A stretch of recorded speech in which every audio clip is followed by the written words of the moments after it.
Rams fans, welcome in on this edition of Rams Showcase. We are celebrating 10 years, a decade of Rams Showcase. So let's talk about it. We're here, man. We gotta take advantage of victory on one. Let's go. This is Rams Showcase. And now your host, Sheriff Joe Bags. Yes! Welcome to the Rams Showcase. My name is Sheriff Joe Bags. I am standing, which is maybe the first time I've ever done this on Rams Showcase, but this is a different kind of episode as we are celebrating the 10-year anniversary of Rams Showcase, and I cannot give enough thank yous to suffice myself. I think there's just too many people to talk about. So I have reached out to a number of Rams Showcase listeners, so we'll hear from them later on in the show. But I just wanted to kind of talk about and kind of just look back at the history of this show and what it's become. But first, of course, the housekeeping. Make sure you follow on socials at Ram Showcase, at Sheriff Joe Bags, and ramshowcase.com, of course, which we are getting a little bit more in tune with, I suppose, as the seasons go on, because I do want that to be a typical landing spot for you to get your Rams content, your Rams Showcase content as well. So forgive me, I'm going to be looking at quite a few notes for this one, as you know, a lot of stuff is escaping my brain a lot. So and there's a lot to think about when it comes to the history of Rams Showcase and such. So I wanted to talk about a few things here. And I'm going to start with a little bit of a history of this show, because I know a lot of people that are watching the show, listening to this show, have found it within the last few years or so. So I wanted to kind of talk about the history of myself in covering the Rams, as well as the history of the show itself. So we go all the way back to the birth of Sheriff Joe Bags. The name Sheriff Joe Bags goes back quite a while, actually. I can find the date. Maybe I'll try to find it and I'll post it somewhere on here so that you can see my post about on Facebook about Ram Showcase and when that name came to be. It actually started from, though, my friend PJ. Sheriff Joe Bags was a nickname given to me by my friend PJ. So kind of interesting how it all kind of shook out with the nickname, because I was working at a Safeway. You may not have Safeway where you're at. It's just a grocery store. I was working what they called the donut shift. So I was 1 a.m. to 9:30 a.m. It was my second job. So it was quite the time, working noon to 9 and then 1 a.m. to 9:30 a.m. So it was crazy, but I was on the donut shift, so my nickname became Joey Bag of Donuts, naturally, and that obviously got shortened to Joe Bags, again, naturally. So then, oddly enough and funny enough, PJ being the big Broncos fan that he is, the Broncos get Peyton Manning, and he's known, of course, as the Sheriff. Kind of my namesake a little bit there, as he was just calling everybody Sheriff, and then threw in a Sheriff Joe Bags to me one time, and I was like, that's the coolest thing I've ever heard in my life. So we're going to go ahead and stick with that. And yeah, PJ I've known for many, many years. He was working at my first job. I was a busser at a local restaurant that doesn't exist anymore. But I met him when I was 16 years old, 34 now. So quite a while. We go back like car seats, man. That's one of his jokes, actually. So, so that's the initial origin of the actual name of Sheriff Joe Bags. But it was definitely a dumb nickname that I just kind of latched onto. I was all for it. I'm into that kind of stuff, corny, stupid jokes and stuff. So it kind of just it was one that I immediately was like, yeah, I'm down with this. Let's just go ahead and keep this guy going. So started to kind of find more Rams Facebook pages. I'm still a Facebooker. Showing my age a little bit, but that's my social media of choice, I suppose. None of them really, but if I had to pick one, I think I'd go Facebook. But I started getting into some Facebook groups about the Rams, just kind of sharing my thoughts, just kind of saying, it's like, oh man, Austin Davis is great, stuff like that. Sean Hill, Case Keenum, like talking about these guys, because that's when it was, and everybody kind of had like their little tags of like players that they liked a lot and that they would always kind of kind of associate themselves with. And I was big like Janoris Jenkins guy. So that was, JJ21, I think was like my little tag that I would put on everything, which was really fun. But I met some really cool people doing that. And one of those was Robert from Arizona. And he ran a Facebook page called Rams Fans Forever and asked me if I wanted to be an admin on it. And it's like, yeah, sounds awesome, man. So started just posting there, and I got into the grouping that was the admin of that page, which was it was Robert. He ran it, and then I was there.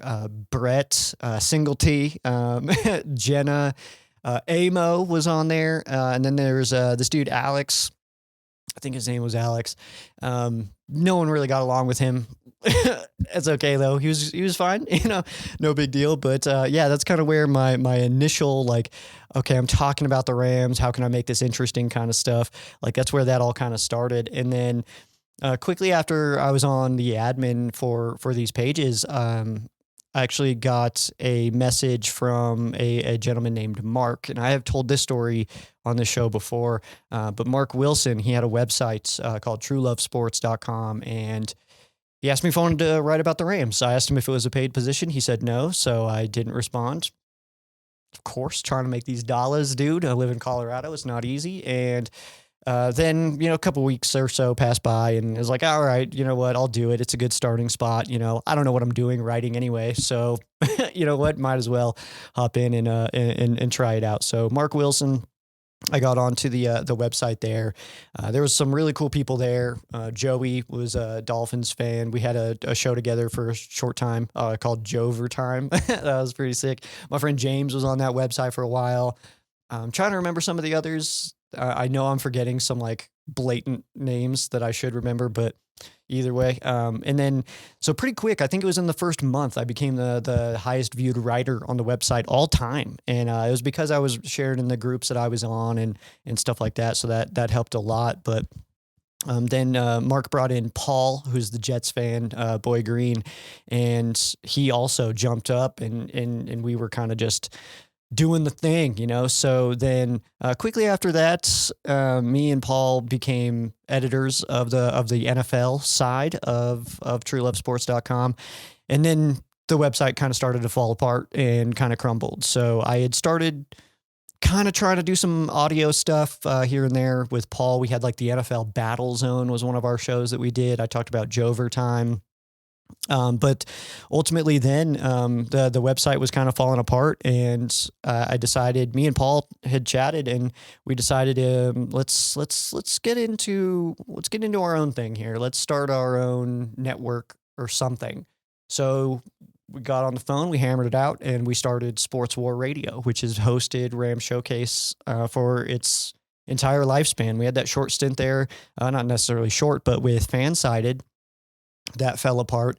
They weren't holding up, in my opinion, they weren't holding up their end of the bargain there. And so I pulled out from there back solely on Sports War Radio. But when me and Paul decided to do that, the flagship shows were Ram Showcase and the Jet Zone that Paul was doing. But it kind of started as just me in my little apartment, and it was just a desk against a wall. I had a computer, a microphone, a little Focusrite that everybody's got, and then just a microphone set up. And I had handwritten notes in my notebooks, and I've still got those notebooks. It's kind of funny to look back at them sometimes, but yeah, it's and I got a few of them too from the back doing the very first version of the Sheriff station, where I had like 4 Rams things in my entire apartment, and now loaded up, which is pretty cool. So, and thanks to many fans actually, because I hadn't gone to my first Rams game, first home Rams game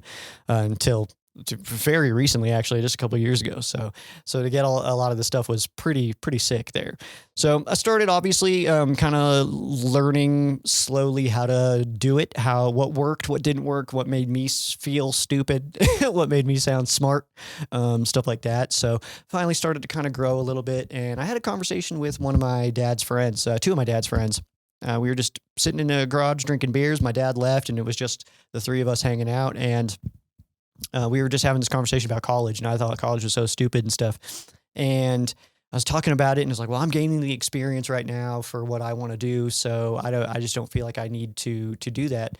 And Joe was his name. He actually asked me the question. He goes, so if you were hiring somebody, would you hire the person with experience or the schooling? And I was like, well, I personally, I would definitely hire the person with the experience. And he goes, okay, so why not be both? And I had no retort to that, obviously. So I went to school and I got a bachelor's degree in sportscasting, actually, which is pretty sweet, but Full Sail University. So I did that, and it was really fun because as I started to do that, I started school in my very first apartment that I had with Ram Showcase.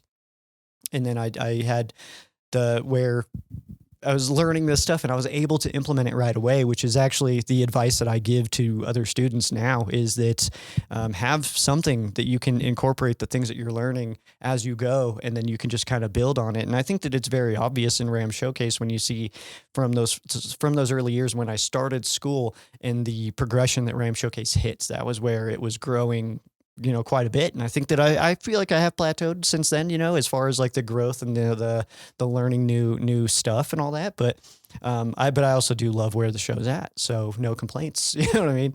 Maybe you have some complaints. I don't want to hear about them though. But it was pretty cool though to kind of like be able to implement as I went. Not everybody gets the opportunity to do that. Not everybody gets the opportunity to learn from real people who have done this job before how to do the job. So that was pretty sweet. So yeah, Rishi, who's been on this show plenty of times, he was one of the instructors there. Kurt Steele, who's been on this show plenty of times, I actually graduated with him, and now he's actually an instructor at that school. So really sweet stuff, man. But I graduated in October of 2020, Rocktober of 2020. And this was like where I had like the most motivation. I felt it. Like I was so fired up about everything. The world was closed, which was rather exciting, but leading into the 2021 off season, I was feeling good. I felt great. The world had kind of started opening just a little bit, nothing too super crazy, but I was just absolutely geared up, ready to go, ready to roll for a 2021 Rams season. And that was pretty exciting because we had just gotten good, the last 3 seasons pretty much that we had gotten decent. But and with my schooling, I was able to get a job at Fox 21 here in Colorado Springs. Nothing on air, nothing sports related, but that was pretty cool to be able to get in there. And obviously that kind of it didn't stick. I was in traffic, so I was scheduling commercials. It didn't stick. I didn't really fit in there. I don't think that I would have lasted a long time there. Nothing really to get into about that, but me not staying at Fox 21 makes perfect sense. That's, I feel like, what I can say. But then quickly after that, actually, I started there in like November, and then in February, I started at the radio station. I finally got a call there. So the station I grew up listening to as a child, and I've, knew those guys for so long and all that stuff. I had like, grew up listening to it. I have this picture of that we found while I was working there of my dad from 1994. I was 3 years old, where he pulls up in his trash truck and he gets a hat, kilo hat, a kilo, 94.3 kilo is the station I worked for out here. And so it kind of just goes all the way back. We've had friends that have worked there before and stuff. So it's just really cool to be able to work there. And that was one of those things though, that as a person who just loves to do this, to be on the radio was one of the coolest experiences of my life for sure. But Ram Showcase for sure suffered during that time because I was quenching that creative thirst. I didn't have a boring job where I felt like when I got home, I wanted to create stuff, because that was my job, is to be funny, creative, and try to make jokes and do all this stuff all day and be real personable. So I would get home and I didn't want to do those things. So I think that for people that have seen this show for many years, I think that you understand that. But going back to the 2021 year, obviously I was like in just such a good spot mentally myself. I was just focused in, and my entire concept of the show had kind of come to, I think that its peak. The 2021 season was for sure the pinnacle of my entire existence in life and everything with the Rams winning the Super Bowl. But it was also when the show was at its best. I had just learned I had peak motivation. And then it's like when I was at Fox 21, that was, I'm actually in the wrong year, but because Fox 21 was the year that we won the Super Bowl. So I went there. Actually, it was going into the end of the 21 season, going into the 22 off season. So I kind of messed that up, but that actually makes more sense because my motivation, my excitement was so top tier leading into the 21 season, where I was still working for a property management company. So mad boring, and I would get home and I wanted to do stuff. So that's what the show was. It was me, getting really fired up. And then that's when I got over to Fox, more fired up. I'm in media now. I'm in the TV. You know what I mean? So that was fun. And then I had there's a show on that channel, Loving Living Local. I had the host come into my sheriff station and do a Super Bowl preview episode that they aired on TV. So that was really cool.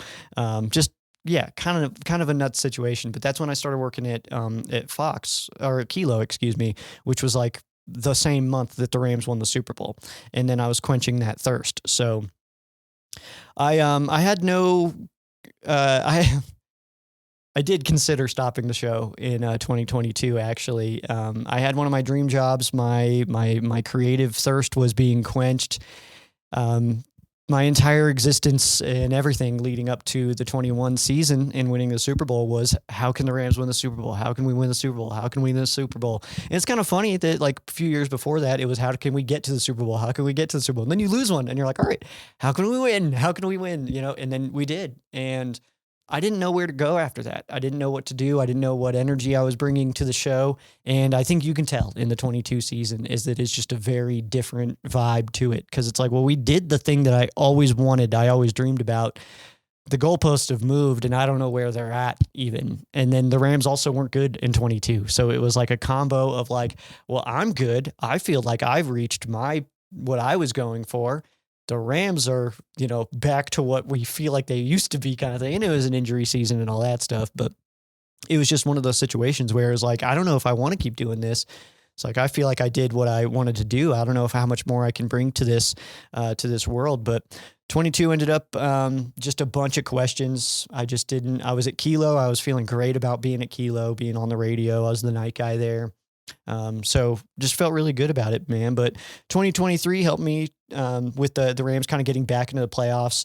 AD retired, and that was one of those of like, oh man, another era ending. You know what I mean? That did feel era ending, and it was kind of like, well, what do we do now? Like, what's going on next? And that's the best part about sports, is that it's never over, it's never ending. It's like, okay, yeah, Seattle won the Super Bowl this year, but the second that happened, everybody else starts working on how they can beat them and knock them out next year. And they're not doing a lot to repeat, I think. So, it's just an ever evolving thing. I've said that a million times. A roster is an ever evolving organism. It's never done. Your team's never done. You can win the Super Bowl, but the goal immediately, the second you get, home, is how can we do it again?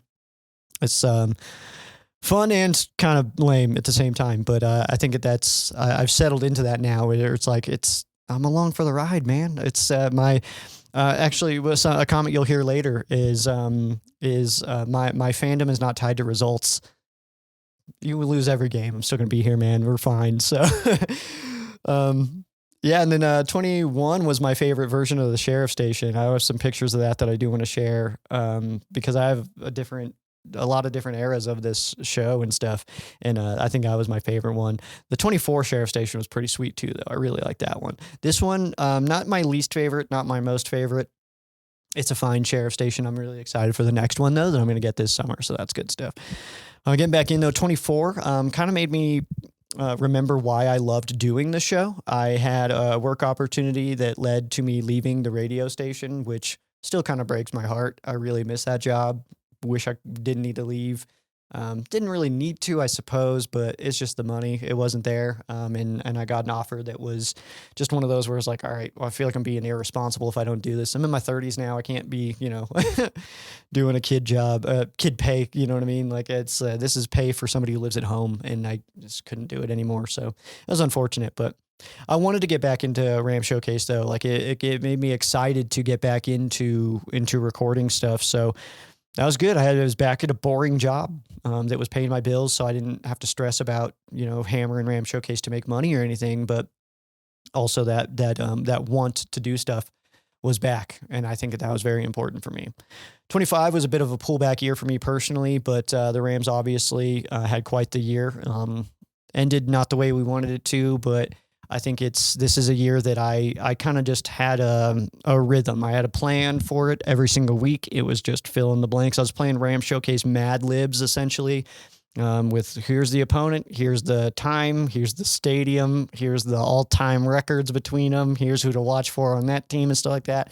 And it was fine. It was fine. I have no complaints about the show. I actually really like that we've settled into a really nice format on our game previews. That's actually kind of sometimes preferred because it can be difficult sometimes to always mix it up and always be, doing different things every time, especially when you do this completely alone.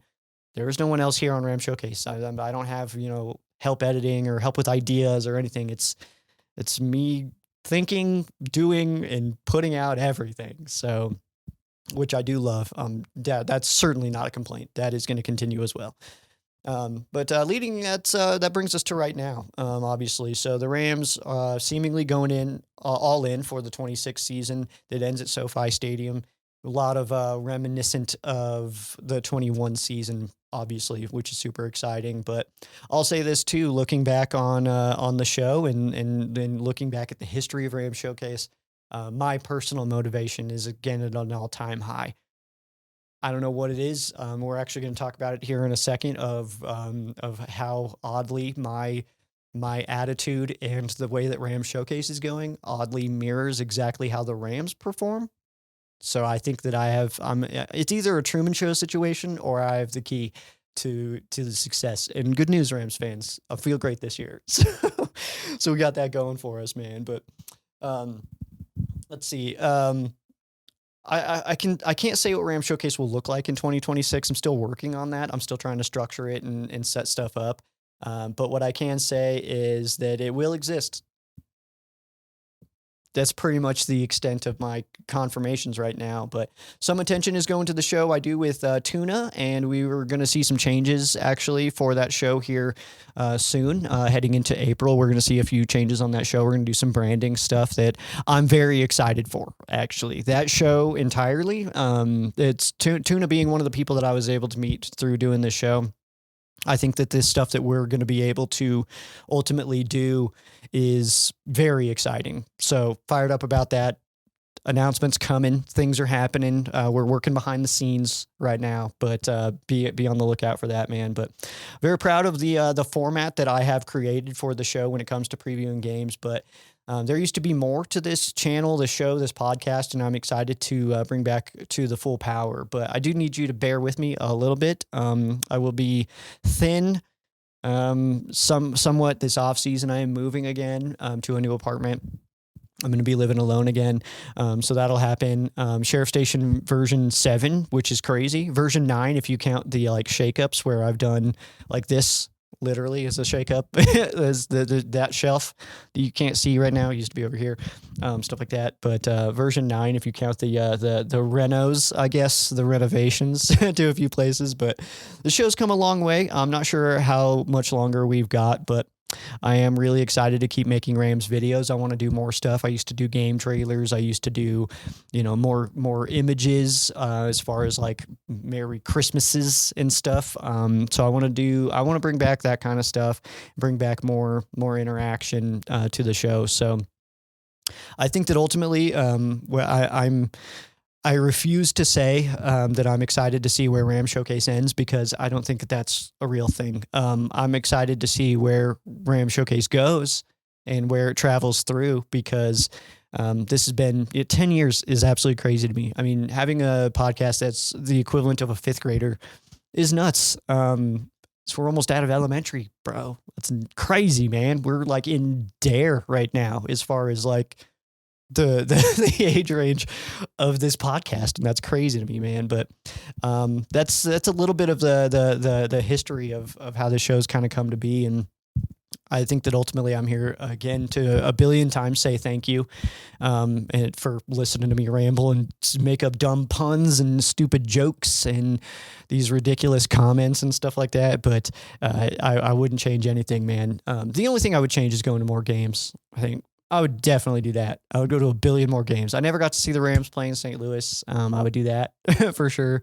That'd be a fun one. They moved though. I mean, I'm not super young. I was like 24, but not financially in a place to like go even to Denver, let alone to a different state to watch a football game. The good news is that the Rams tickets were like $6 back then. So I guess we had that going for us. But yeah, I want to go into a little bit of a different topic here. We're going to go into the fact that the Ram Showcase has been around now for 10 years.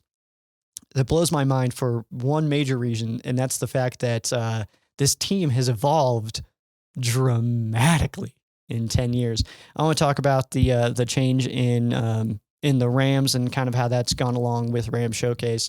But first, this is a quick little message that I've received from Payo Time. So we'll get back on the other side of this. Hello, Ramley and other NFL family. Payo Time from the Rams Radar here, and I am wishing a happy anniversary to Sheriff Joe Bags and all of Rams Showcase. 10 years. Wow. That's crazy. I started listening to Rams Showcase before I knew I was going to become a Rams content creator myself. Joe, you are one of the best people in this whole space. Definitely a huge inspiration to me and my channel. So thank you for all the work you've done for Ram fans over the years for Ram Showcase. It's often a listen for me when I'm on a road trip for work, and I'll enjoy listening to Sheriff Joe just talk some Rams on Ram Showcase. Payo, I can't even begin to tell you how much that means to me, man. Truly, you've been one of the cooler people that I've met through this journey. One of the most genuine human beings I've been able to come across, man. I am so stoked for what you've got going on, not only in your show, but in your life as well, man. So just keep on kicking those butts, and good things are going to happen to you like they have been, man. I feel like you've been killing it, man, so keep it up, man. All right, so I want to talk about some changes here in just the Rams, just kind of over time. In the time that I've done this show, which of course started 2016, March 15th, 2016, 10 years ago today, which is crazy, man. But that first season, I may cut some random clips into this too, by the way, from the show from different years. So if it gets weird, sorry. But the first season, the Rams had drafted Jared Goff, not very good. It was 2016, obviously, back in LA for the first time in a long time, and yeah, just wasn't that awesome. I remember watching Jared Goff get his first starts against the Miami Dolphins, and then watching him play, and it was like, oh no. But it was okay. Obviously, it worked out more so in the end. That's good, though. The following year, season 2 of Rams Showcase, Sean McVay arrived. It was absolutely awesome. Rams made the playoffs, which is super cool. Got rid of the large majority of the gold on the uniform, which I know a lot of people wanted, and it seemed to work. I mean, getting back into the playoffs, that was the first time the Rams played a playoff game since 2005. So 12 years that was too long, man, too long. Season 3, that was quite the year for the Rams. Super Bowl year. Going all the way, beating the Saints in the NFC Championship game, not without question marks, but still made the Super Bowl. That was rather exciting, and that was fun, man. That was a good year. And I'm gonna go. I'll give more details here in the next section, but that was a fun one, man. Season 4 for the for Ram Showcase was 2019. We knew we were awesome, but this season just didn't really work out. It was like just one of those where. Seemed like McVay had kind of gotten figured out maybe a little bit, so this was kind of like his first big hurdle that he needed to overcome was 2019, but kind of just reined it back in of like, okay, we were in the Super Bowl, but that does not guarantee that we're just going to be the sickest of all time now, moving on. So I think we almost needed that. And then season 5, 2020, Got the new uniforms, of course, the COVID season. It was kind of weird. The Rams were good, but what did any of it even mean? It's kind of funny to like look back at that season, and I remember so little about the rest of the NFL from that year. I very, very hardcore remember the Rams and like Tyler Higbee dancing in Philadelphia to nobody in his 3-touchdown game and stuff. I do remember Denver put up the South Park characters in the stand and stuff like that, and that was just like one of those moments where it's like, what are we doing? This is all bad, man. This is not good. So that was, I mean, that was a year. That year did exist, man. And then of course ending not the way you wanted to, and then that was a weird one, man. The way it ended was essentially Jared Goff getting benched into the playoffs, which was quite the surprise, and yeah, definitely was a precursor to some shakeups, which leads us into season 6 of Ram Showcase, which was 2021. That was the best year of my life. That was so much fun. I think everything seemed to work out that year, personally and in Rams world, so that was rather fun. But it was a big Ram Showcase year, really big turning point in my life personally, as at the end of that season, getting into like November, December, was when my career started to actually begin somewhat in the media field. And I'm not technically in the media field right now outside of Ram Showcase, but it was fun to get into a TV station, working at Fox 21 locally, and then getting onto the radio station Kilo, which was phenomenal. That was like a dream job of mine. I used to pretend I was a Kilo DJ in like elementary school in my garage, so that was awesome. Now I do that with the Rams. I do it as an adult, so that hopefully that works out. But yeah, 21 was fun year, and that was season 6 of Ram Showcase. Season 7, that was a hard year. 2022, injury riddled, very going through the motions for myself, I think, and for the team also. Kind of just felt like we're just here because we have to be. It felt odd. It didn't feel like there was any motivation to it or anything like that. And then season 8, 23, Stafford was always going to lose to the Lions in his first game, in the Lions' first home playoff game since friggin' Tutankhamun was in charge in Egypt or something. So it was going to happen. It was just one of those things. The energy was just that. I mean, the football gods were not going to let the Lions lose that game. You know what I mean? So so be it, I guess. We just kind of ran into the bad situation there. And that was also the Lions' most recent playoff win. Just putting that out there. Season 9 for Ram Showcase was 24. That was a heartbreaking loss to the Eagles to get sent home. It was one of those where just like the game ended and it was like, but we were supposed to win. I kind of felt that way this year too. But yeah, it was like but that was supposed to be us. Like, why are they celebrating? It should be us celebrating.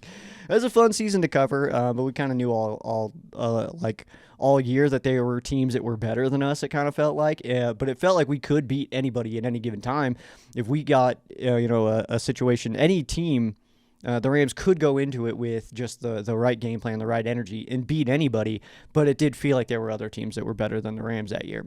And then 25, this last season, season 10 of Ram Showcase, season X, man, that was awesome. But yeah, the Rams and Sheriff Joe Bags, I think both never reached their potential. So I feel like for Ram Showcase, it was just this season was very much just do the show, and then that was it. Like, it wasn't promoting very well, stuff like that. I think I was just not going through motions for sure. But it was definitely like a year for me where it was like, what am I doing? Like, is this the right, am I doing this right kind of thing? So I feel a lot better now as the season's over, which is cool. But yeah, and then we also introduced Tuna and the Sheriff, which was also quite the twist onto my own football coverage. I've done other shows in the past. I did NFL Battle Zone with Paul.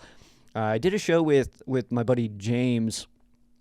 I don't remember the name of that show. We only did a few episodes, and that was probably in like 2014, before Ram Showcase for sure. And so, yeah, it's kind of I've done other shows, but this was the one after meeting Tuna, having some conversations with Tuna. It was just one of those like, this is somebody I can work with. This is somebody that I can do a show with, and I feel good about, to do like a long-term thing. And it's not that I haven't met other people that I wouldn't feel comfortable doing a long-term show with, like Peo, Ram's House. I would do a show with like Edwin, stuff like that. But I mean, there's only 24 hours, dude, and I wish that there was like 50 in a day, because geez, there's so many things to do. But there's that was just the perfect situation, the perfect timing. I think hit it as well. There was fun story. I was going to sidebar this real quick because we're done talking about the year by year. I'm going to go next. Our next segment is one word for each season. So I'm going to have some fun with this one. But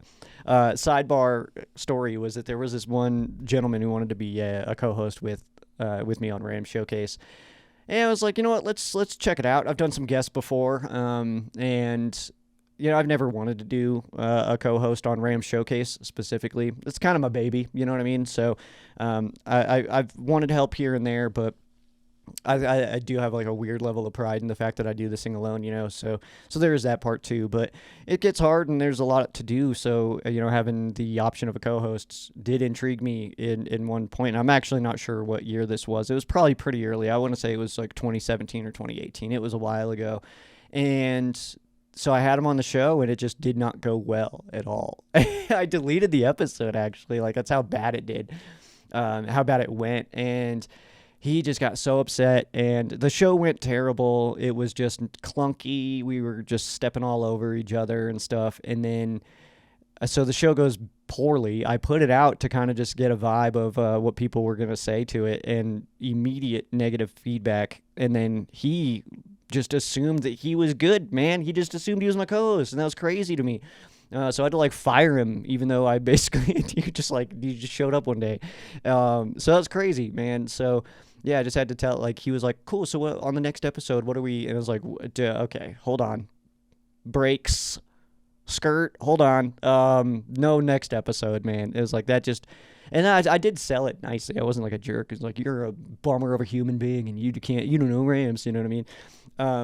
But it wasn't anything like that. It just, I let him down easy, but he did not take it easy, and he very much blew up on me, which is crazy to think about now, thinking back on that. And it's like, I wasn't prepared for that. Now I'd be like I'm more confident in who I am as a human being, so I feel like I would have been able to handle that a little bit better if that happened today, but it's not gonna, because Ram Showcase isn't a dual show. Also, I live in Colorado, and I hate doing, even like I'll give it in for other shows that I've been part of, or Tuna and the Sheriff rebrand coming soon, but it's like, I don't know. I hate the doing it virtually, like a Zoom kind of show. I just think that sucks. So I really wish I could have like an in-house co-host. And if I did have an in-house co-host, that would be the thing that I would consider, is if somebody that I could sit with, and also somebody who knows what they're doing. Because I'll be honest to you, and this is kind of another sidebar Sheriff Joe Bag story, is that I've tried to do a lot of other podcasts with a lot of other people as well. My buddy Eric, my buddy Jackson. I've done a bunch of just other shows. And it always turns into the same thing, which is where people show up and they want to record. And then the second the recording's done, they're like, cool, I got stuff to do. And then I'm left to do the podcast, which is like, people think that a podcast is just talking and then you just hit publish and go and stuff, man. It's like, there's a lot to it, actually. So I was getting annoyed with being the person who runs the podcast and essentially had a guest every single week. And so I don't do that anymore. If I'm going to do a show with somebody, I'm going to do a show with somebody. I need some help there. So yeah, it's like on Ram Showcase, if that were ever to be a co-host situation, I mean, that's somebody who's writing segments, who's editing, who's, doing all this stuff that I have to do. I'm not going to just, do a show for you. You know what I mean? At that point, I'm just your producer. What? That's not cool. You're just, yeah. I don't know. It's not that big of a deal, actually. I just, I don't like being the only one that's willing to work. That's all. And that's a great part about Tuna, man. I don't even have to ask him for stuff. He's just like making graphics and just like doing stuff already. So that helps a lot too. I want to get into our next segment here, which is one word for each season of Ram Showcase, covering the Los Angeles Rams. But first, I wanted to share just like we did with Payo. I've got a video from Ram's house that he had sent in, so I wanted to share this with you. Thank you very much, Ram's house. You're the man. Just want to congratulate you on 10 years of Ram Showcase. That kind of breaks my brain a little bit to think that you've been doing it for 10 years. But seriously, man, that is an incredible accomplishment. I want to be one of the first people to congratulate you on this because I know it's not easy. I know it's a grind and you put so much quality into your content. So doing it for 10 years and many more to come, I'm so happy for you, man. And while I haven't been following Ram Showcase for the full 10 years, the amount of time that I've gotten in Ram Showcase brought so much joy, and you have blessed me so much through this show. So I want to thank you personally for that. I still remember the very first time that I found Ram Showcase. It was in, I think it was June of 2020 or July of 2020. So this was right before the Rams played in SoFi Stadium for the first time. It was before the COVID season, and it was when Jared Goff was our starting quarterback. And one of the first things that stood out to me about you was just your incredible personality. And one of the first things I remember you saying was you're talking about SoFi Stadium and how cool it was looking, because by that point the construction was just about finished up for SoFi Stadium. And you were joking talking about how you wanted to put your mattress at midfield, sleep at SoFi Stadium, live at SoFi Stadium. And I was like, this guy's so cool. Like, he loves the Rams that much that he would love to live at SoFi Stadium. And it was just a really funny, cool analogy to think about. And I was like, that's such a Joe thing. Like, I didn't know you at the time, but that was such a Joe thing to be able to say that. And that was one of the first things that stood out to me about you. You have such a strong passion about the Rams, and it really felt like it was one of the first people that I found to match my passion that I had. And that comment still really stood out to me. Phenomenal work as always, as per usual. Cooper Cup in disguise, Ram's house there. So, dude, you're the man. Another person that I've been able to create some really cool stuff with. We're never gonna play basketball again, though, man. All right, we gotta stop. We can't do that, man. We can't be putting stuff like that out on the internet. All right, that's just low hanging fruit. It's not good. But I think this summer we do need to re-up some footage at a local park or something. So let's figure that out, man. And I also got stuff for you still. So just saying, man, I need to give this to you. I want to go over just one word for each season. And also it's kind of crazy to me how, like, oddly in line Rams Showcase has been with the Rams. It makes me feel like I'm in the Truman Show, where, like, as I feel good and, like, the show's killing it, then the Rams are also on fire. And then, like, when I'm just kind of, like, not feeling it, I'm not just feeling the vibes or whatever, then the Rams are doing rough. And it's kind of crazy. That feels like it also goes game by game, too. Like, I don't know, maybe Rams house and Payo time might have more, like, evidence of this, of, like, when I go into a game, it's like, I don't know, man, there's just something about this game, I don't know. And then that's like a game that feels like we look rough. And then so I am wrong sometimes, you know what I mean? I'm not going to be 100%. That'd be crazy. But yeah, it's just like, I feel like every year, like, however I'm feeling going into the year is like how the Rams are feeling going into the year, and that's how it ends up. So 2016, my one word for this one would be learning. That's it, man. Learning. I had no idea what I was doing. My intro song was immortalized by Disturbed. I'm not allowed to do that. You can't do that. That was my first episode. Had a Disturbed song as my intro. Yeah, very not good, man. Yeah, we did a lot of learning immediately. Immediately, man. So I was new, had no clue what I was doing, obviously. I was just trying to put out stuff, see what worked, see what people liked to listen to, see what kind of feedback I was getting. That time I was in all those Facebook groups and stuff like that. So I was sharing stuff pretty heavy, and yeah, just kind of seeing what excited people, what got shares, what got a lot of plays and stuff like that. So it was fun. The Rams were back in LA, but still terrible. So it was kind of like a perfect time to still be learning, because there was excitement. So having a new podcast about the Rams, like, was a good thing, and that was, people were looking for content, especially at that time, before the great podcast explosion, which everybody has podcasts now. But people were looking for content, and I wanted to be that. So I noticed a gap in Rams coverage, and I decided to fill it. That gap has been it's overfilling now, but with good stuff, you know what I mean? Like, if you're overfilling your cup with Hawaiian Punch, I mean, is that a bad thing? yeah, your table's going to get really sticky. Actually, that's probably terrible. So bad analogy, but you get it. But yeah, it was like a perfect time because the Rams were still like there was some excitement with the Rams moving back to Los Angeles, but they were still bad enough where there wasn't like a ton of excitement about like everybody hearing my podcast and then just be like, this guy sucks. It's like, because yeah, I did suck. I was brand new, man. I had no idea what I was doing. And what we're going to do is we're going to talk about the Rams.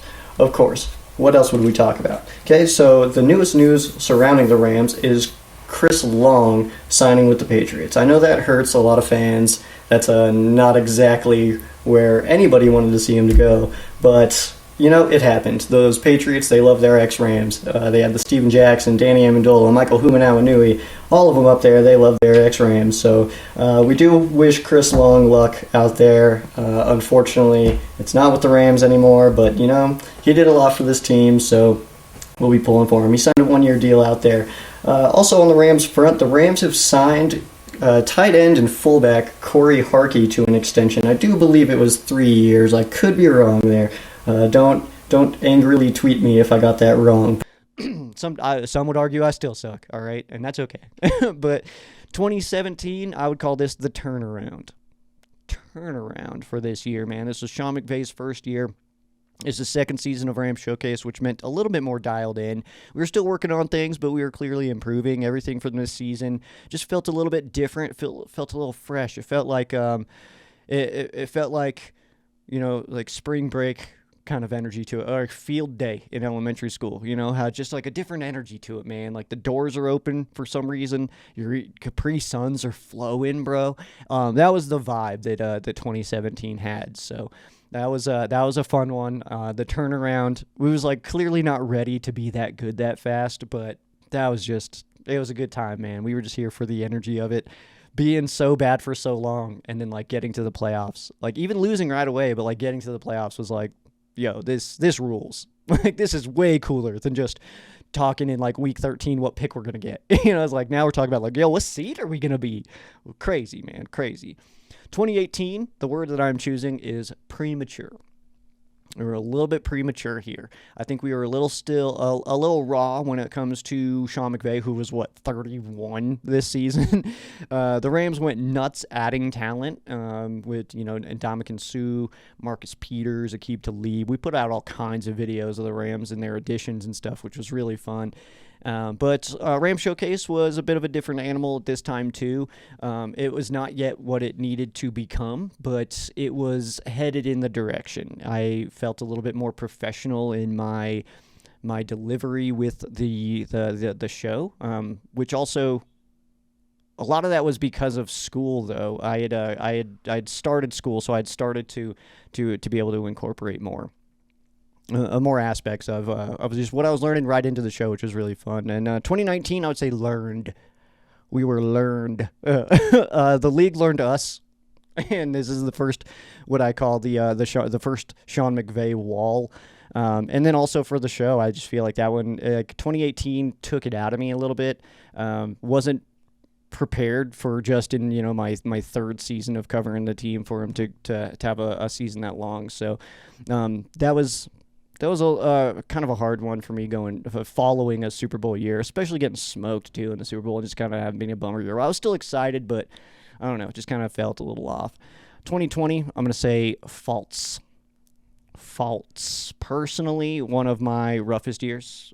Just not show related, not COVID related, but just personally one of my roughest years. But for the Rams, felt like they had peaked with Goff. I think that evidence was very clear in the fact that he essentially got benched for the Wolf. So this was a learning year for Ram Showcase as well. I was still in college for sportscasting, so I was slowly getting the show better, and this was when, you know, part of my schooling here was actual sports stuff, not just your basic, you know, make sure you put graphics on your videos and stuff like that kind of stuff. It was like actual, you know, knowledge and real stuff. So it was getting there, but I still had, like, this was the year I feel like I realized how much I had no idea what I was doing.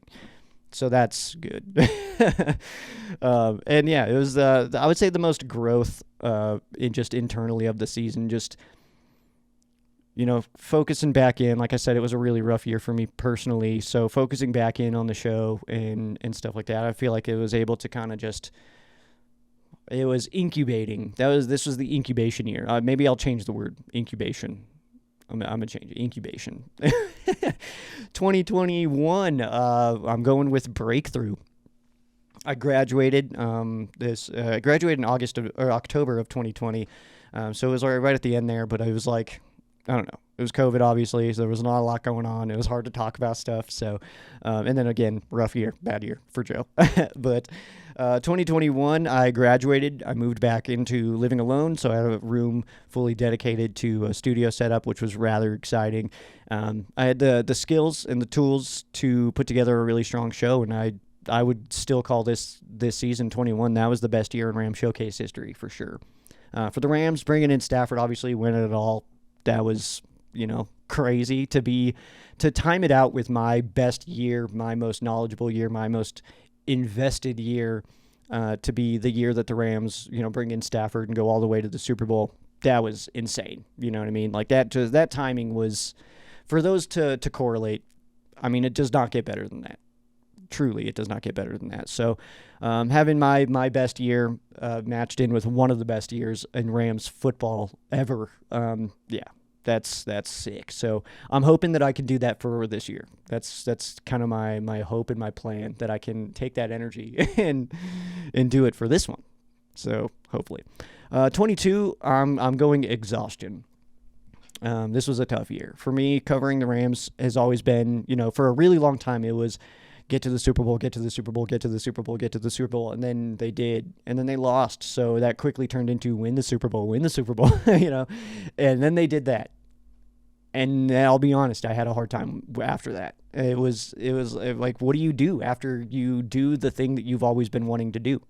The only thing you've had your eyes on for as long as you can remember, you did it. Now what? That was weird, man. I had a really difficult time with that.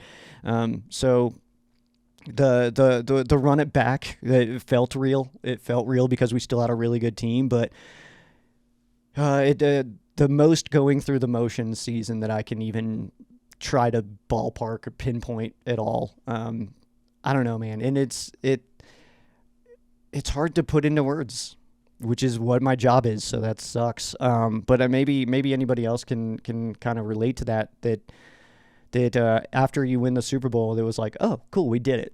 And then that whole offseason was just like, yep, we did it. I was like buying gear, Super Bowl stuff, and it was just like, and then the season started, and it was like, oh, yeah, it's time to play again. Like, oh. And the offseason felt extremely short, too, because, like, just playing that long and stuff, and it was tough, man. It really was. So, yeah, man, like 22 was just exhaustion. It just kind of just felt a little weird, And then you get Baker Mayfield in the end of the season and stuff like that. And my personal highlight was going to Green Bay in 22, December in Lambeau, Monday Night Football. That was absolutely crazy, man. Like one of my coolest memories of being a football fan is seeing the Rams play Monday Night Football at Lambeau. And sure, it was with Baker and stuff like that, so it's kind of like a weird team, but still did it, still went, and that was still the Rams, and still Sean McVay, and there's still Tyler Higbee becoming the Rams' all-time leading touchdown scorer in that game, and Baker Mayfield throwing his 100th all-time touchdown pass.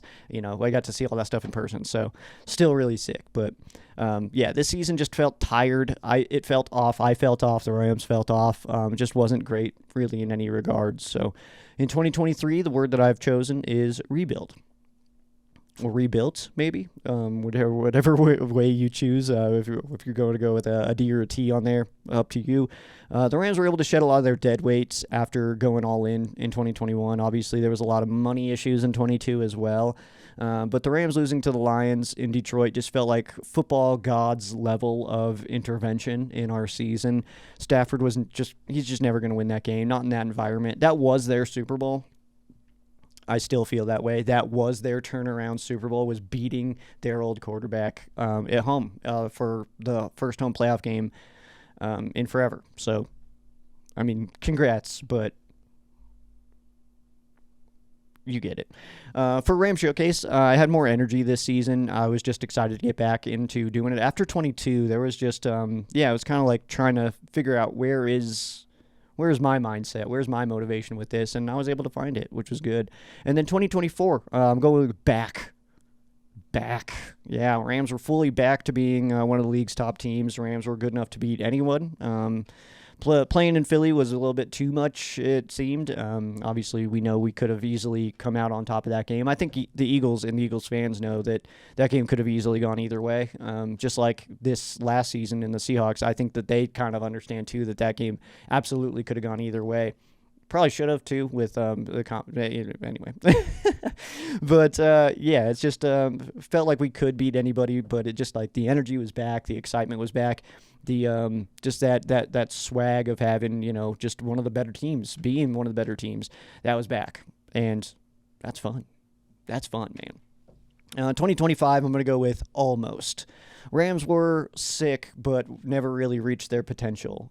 Rams were almost the best team in the NFL. Rams Showcase was almost one of the best shows for Rams fans this season. I don't know others, I'll be honest. Like, I know, like, Tuna and the Sheriff, obviously, part of that one. And then I watch First Down Rams to support the homies there, but there's not a lot of other Rams content that I intake. Time is probably the biggest part of that, but I would say almost, man. We were almost there. We were almost a really good show. We were almost,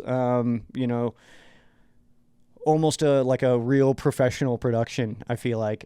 So I'm trying to get rid of that almost and put it together, kind of like how the Rams are trying to do that on field. They don't want to almost be the best team. They just want to do it. I don't want to almost be the best Rams show.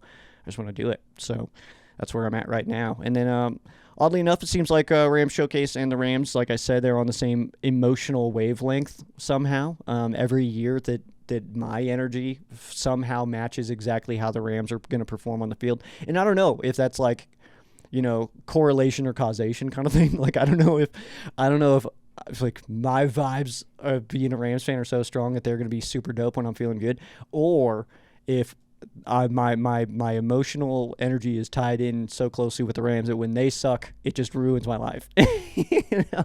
Because that might be real too. So I don't know, man. I don't know. I've tuned into the Rams on a spiritual level though, and good news for Rams fans is that I'm feeling absolutely phenomenal going into season 11. So that should bring you excitement, man. That should bring you excitement. On the other side of this quick break, I just want to talk about some of my favorite moments briefly, and then talk about where Ram Showcase could potentially be going. And then in a minute here as well, we're going to be hearing from Ram Showcase listeners, long-timers, homies of the show, and such. So we'll get some questions to you. I got questions back to you, man. Reverse fan quesos, man. So we'll get into where I believe Ram Showcase will be headed and some of just my favorite moments after another message here from one of the homies. Edwin gave some kind words as well, so I wanted to share those with you.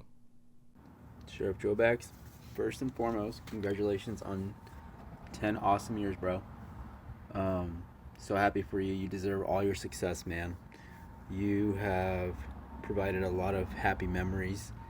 You are an awesome dude just all around, bro, and I can't thank you enough for letting me be even a little bit a part of your life, bro, and just part of Ram Showcase, and just put all the skepticism to bed. You were the first person that ever said, Edwin, emphasis on the win. Just for anybody that has any doubt, that was all Sheriff Joe Bags. But congratulations on 10 years, bro. Thank you for being who you are and for providing an escape. And that truly is what Ram Showcase is for me personally. Like, everybody has problems, everybody's dealing with stuff. And just looking forward to your shows and, your pre-game day lives. Love those, dude. I'm so excited to see what you do next, bro. You're awesome. You're always going to have a fan and a friend in me. I appreciate you. You're awesome, dude. Like, go Rams. Go Sheriff Joe. Yeah, man, the people that I've met, you guys are unbelievable, man. This is crazy. Like, I don't know. I must have made some good decisions at some point, man, to have some really good people in my life, man. That's crazy, man. That's crazy. I want to talk about some of my favorite moments. These are just a few that I just jotted down quickly as I kind of just briefly looked back on Ram Showcase, doing a lot of historical watching of myself. Cringe is oh man, you don't know cringe until you feel like you're good at what you do. You were good at what you do, and then you look back and you're like, oh no. People watched it and liked it though, so that's, I guess, a good thing. And then I'm just like, I feel that way now about like future Joe. Like 45-year-old Sheriff Joe Baggs is gonna look back at this kind of stuff and be like, what were you doing? You know, maybe, I don't know. Because now I feel like I'm kind of settled in. And I'm 10 years in, you know what I mean? Like, you should have a vibe. You know? Some of my favorite moments, though, on Ram Showcase that I've brought to the show would be Greg Zorline, the jersey, the Greg Zorline jersey, the one that Edwin wants real bad. Opening that, it was the Super Bowl Media Day jersey. So he wore that jersey at Media Day. And the reason that I loved getting that one, because it was a mystery box. You paid $200. They sent you a mystery box, a mystery jersey. It was a Super Bowl jersey, but that's all you knew. And that was it. It said any player. So I was like, man, I'm going to get a Sean Mannion or something. I'm going to be so sad about it. And then I open it up and I see the 4 and it's like, no way, man. And so I felt so lucky getting the kicker jersey there. And then I think that the reason that I liked getting that one specifically, Greg Zorline specifically, young Jeezy, if you will, is that he was the one that kicked the field goals in the NFC Championship game, one to send it to overtime and then to win it in overtime, send the Rams to the Super Bowl, and then he was the only one to score for the Rams in the Super Bowl. So pretty sick that I got the only scorer of the Rams that I got his jersey leading to that game. So that was rather fun. One of my other ones would be the Rams at Broncos in 2018. Super Bowl year for the Rams, of course, that same season. And it was a snow game, which was so fun. That was the game that Todd Gurley, he rushed for more yards in that game than any other game in his career, which was fun. I think it was like 236, if I'm not mistaken. It was a pretty good game. Very good. First play of the game, I think it was like a 40-yard run by Gurley. It was like, all right, this is going to be fire, man. And then we ended up getting down to, because we were literally at the last row. We were at the top. I had like peeked over and saw my truck in the parking lot. I was like, hey, you know. But then we see that it's snowing, it sucks, it's cold, it's like 20 degrees out and stuff like that, and we see all the openings, and it was like, dude, I'm going down behind the Rams bench. So we were second row behind the Rams bench for the second half, and yeah, it doesn't get a lot better than that, man. We had like the Rams recovered the onside kick, and we got like JoJo Natson, he's like dancing and pointing to us, like, yeah, like me and my buddy Seth, like oh man, just yeah, that was cool. But the people that I get to meet that weekend, so like Chris from LA, who's been one of just the coolest human beings I've ever encountered. That was the first time I met him. I did an interview with him, and then unfortunately the file got corrupted, and I was so mad about it. We actually did it at Palmer Park in Colorado Springs, which is crazy. I would love to do that again, but maybe this year, Chris, for Rams Broncos, we'll do that again. Same spot, man, same spot. That's good stuff, though, man. And then, yeah, so like Suspect came out, got to meet him for the first time. I don't think he really does much anymore, but that was awesome. Ram Man came out. That's unbelievable. Aaron and Jessica, Aaron's mom came with them. I felt bad because we were miserable at the end of the game. It was so cold. We stayed there the whole time. I was there from 9 a.m. to about 7 p.m. just outside. I mean, there's no indoors, you know what I mean? So there was that. And then Joy was sitting in my truck the whole time. I forgot about that because she was so cold coming from California. She's like, I don't know what to do. So I was like, just sit in my truck, keep it on, you're good. Like, just do what you got to do. I could feel there's more gas at gas stations, you know what I mean? So you're good. That's fine. But yeah, and then John and Lisa, they came out. That was cool meeting them for the first time. It's John's somebody I met on Facebook along I think the Rams Fans Forever page and stuff like that. So that was really cool. Chris, rest in peace, Chris. His whole family was awesome. Yeah, that was we took over. I think it was the Blake Street Tavern. It's right by the Coors Field where the Rockies play. We just took over the basement, man. It's just Rams fans as far as the eye could see. It was so cool, man. It was so much fun. And then and then winning the game, obviously 6-0, leaving that one. So that was cool, man. That was good times. I would say my first and second time in Los Angeles, both of those coming in 2021. The preseason game, the very first time that fans were allowed in SoFi Stadium, it was Rams-Chargers. And so me and my dad flew out. First time going to California, first time going to a Rams home game in any capacity. I'd only seen them in Denver. So that was really fun. And then going later that year in December to see the Rams just beat the butt cheeks off the Jacksonville Jaguars, man. That was a great time. Got to see that. There's that video. If I can find it, I'll put it in here, man. I really hope I can. I've been able to locate it every once in a while, but there's a video Chris took when Van Jefferson scores a touchdown. I had no idea that like the video's like it zooms out and then you see me just losing my mind. It's so funny. I'll see if I can find that one.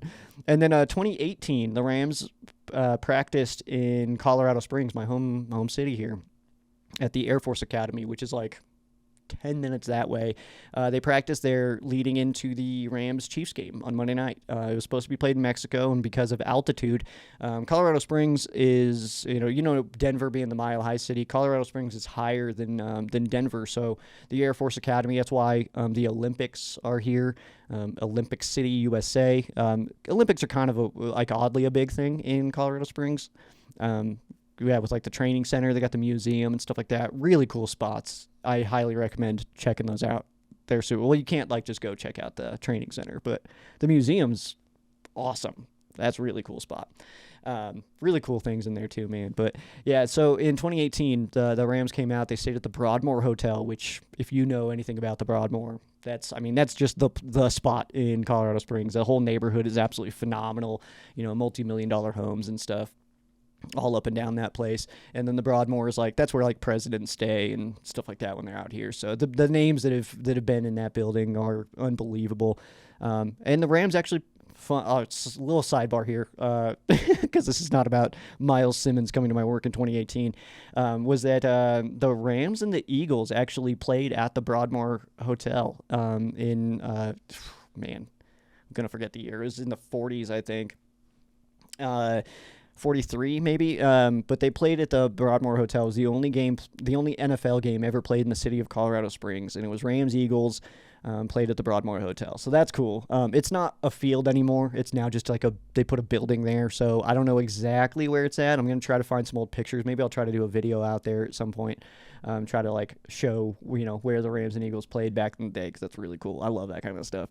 But either way, Broadmoor, and that's where the team was staying, which was actually right up the road from the place I worked at the time, which was a Chick-fil-A. And so I told Miles Simmons I was trying to meet up and stuff like that, and I just hit him up and I was like, yo, I'll buy you lunch if you come by, man. Like, that'd be cool. And so like he comes over to my work. We're super busy, and I'm just like, I don't care. I'm gonna go talk to Miles. And then so I was like, yo, can I get a picture and stuff like that? So I like run to the back. I grab my hat, my blue and gold beanie, and the dude that he was with, I hate that I forgot his name, but he was like an equipment guy. I don't mean to say that as like he was nobody, so it doesn't matter. It was like I wish I would have remembered, but he was like, you don't have he's like, oh, I got the blue and white, and I was like, nah, man, like I was still waiting on that, I'm rocking blue and gold, and he's like, oh, that's too bad, man. And then he like leaves, and then he comes back with a beanie, with a Rams blue and white beanie that I probably got somewhere around here. And he's just like, yo, you need to update your gear, man. Here you go. And then I was like, yo, what? And then he's like, I live in LA, dude. He's like, I don't need a beanie. He's like, they gave us these because we're coming out here. He's like, but we don't need beanies. Like, you're fine, man. So that was really cool. I got like team issued Rams beanie, which is one of the most fire things of my life. So that's really cool, man. But I wanted to kind of, before I fully end here, we will be going into a full question thing that I have for Rams fans here, to hear from you. But I wanted to just kind of mention just a few things. I don't have a lot of notes on this, so I am going to kind of free ball this a little bit. But what Rams Showcase has meant to me, I think that ultimately it has been just the most impeccable outlets. For years, I've been this level of Rams fan, long before the episodes or anything or any kind of Rams coverage, before True Love Sports, before Rams Fans Forever, all that stuff, before everything. I've always been this level of fan. whether that was just, sitting at a computer and watching the game cast because the games were never televised locally. So I would be watching that. I remember seeing the game cast, the little thing of the Tony Romo fumble and then first down. I thought it was broken. I was like, there's no way that whatever just happened. And then you see the replay and you got to be kidding me. Stuff like that. It's kind of funny to think of it like that. Or listening to Rams Steelers Monday Night Football on my alarm clock radio. I just tuned into ESPN radio. I didn't have cable. And I just sat in my room, just on my bed, listening to the game, and that kind of stuff, man. So I've always been this level of fan, but I never had an outlet for it. And my friends just never cared. I didn't know any Rams fans locally. I never did. I was the only Rams fan. So I didn't have an outlet for it. I didn't have anybody to talk to. And when I tried, people would just talk about their team. It's like, oh, Rams signed this guy. And then be like, oh, that's cool. The Broncos I don't care about the Broncos. I was like, I want to talk about the Rams, And so I needed some kind of outlet. And then it kind of turned into building a community, which is, absolutely crazy. When I first started, I had no idea how to communicate my thoughts. I just kind of was talking. And I think that over time, I've kind of gotten better at it. But I think that I still have so much improving that I can do. So hopefully, we just keep getting better and just keep on rolling. But, like I said, all my friends at the time that I did know when I started Ram Showcase, they were all digital friends. We were all on Facebook and stuff. And at the time, especially, 2016, in a time where I didn't know what I was doing with a podcast, doing a virtual, any kind of like long distance co-host situation was just not an option. And that's why I started the show by myself. So, but like Brett, Jenna, Amo, Robert, Alex, Jerry Van Fleet, that's an old school name. I don't even know. I have no clue what happened to him actually. But he was one of the Facebook guys as well. And, yeah. So I don't know. It's just the fans of the show that I've been able to create, legitimate friendships with. There's I don't even know how to word it, and to just tell you how much it means to me, man. But yeah, the people that I've been able to do shows with, to create with, and to inspire. I don't like to necessarily say that about myself, but that's what I hear from others, and that kind of just that helps me keep going for sure, So the show's connected me with some absolutely incredible people and lets me dump out my thoughts because that's all I think about all day is Ram stuff, So I need a place to drain the tank, and I found it, so that's good, man. And I don't want to change. Where will Ram Showcase be in another 10 years? That's so crazy to think about, that a 20-year anniversary show could be a thing. But I'll say this. I would say that in 10 years from right now, I hope that Ram Showcase has a different host. I do. And the reason being is that I hope that I am working for the Rams.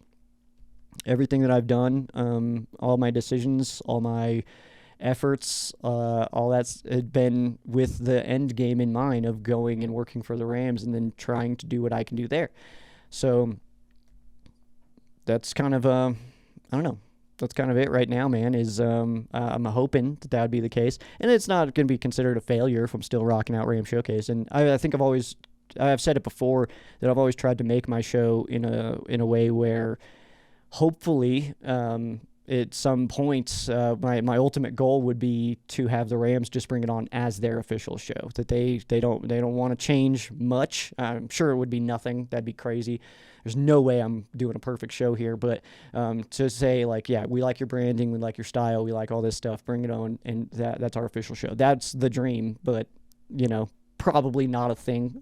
But that is something I've always had in my head of like, I want to make this show something that could just be pulled over and be a legitimate production right away.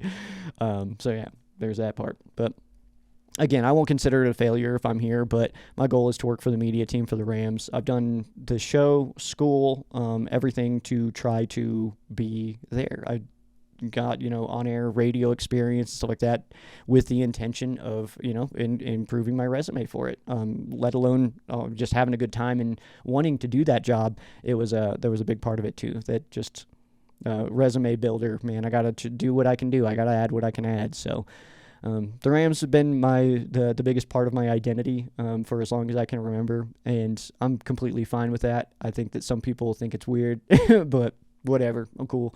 My sister one time, she was like, "Do you know people call you Rams Joe?" I was like, "I did not know that, but that's awesome." She's like, "Why is that awesome?" I was like, "Because you know exactly who you're talking about. Joe's the most boring, basic name of all time, and if you say Rams Joe, anybody who does know me, they know they're thinking of me now, and that's cool." Yeah, it was kind of funny. She was like, "That? Why do you like that?" It's like, because it's true. Yeah. If anybody says, dorky Jamie, then they'll know that they're talking about you. Sister Byrne. It's her birthday yesterday. So, anyway, being Sheriff Joe Bags is, I would consider, a privilege that I have not taken lightly. I do not take lightly, and I don't know. Just want to do a good job. Want to make the show entertaining for you guys. But ultimately, I think too that I'm just a dude. Anybody could do a podcast. I'm literally just a guy who decided I wanted to do it and had the time and the efforts and the energies to do it. So I think that if you are if you're somebody who's sitting there and it's like, I would like to do that, or man, this 10 years is crazy, man, but I could do that. I could be better or whatever. You probably could, man. Just try. Just do it. Just get stuff and start. I started with a terrible little laptop and a handwritten notepad and a bad microphone that picked up everything within a 5-mile radius, which was so difficult, and I didn't understand what I was doing because I was so new to the audio world that I was like, why is this picking up the world, man? It's like, why everything? Really? Yeah. And it's kind of funny to listen back to those old episodes. You can hear like cars driving by. And it's so funny to me, man. Like, so but yeah, it's just like if you are one of the people that is in any capacity just kind of considering doing this or starting or anything like that, man, if you have any questions, feel free, reach out. I'll let you know. I have no secrets about what Ram Showcase is or about or anything like that, so hit me up. And I think you should. I think everybody should. I think if there's something you want to do, I think you should try.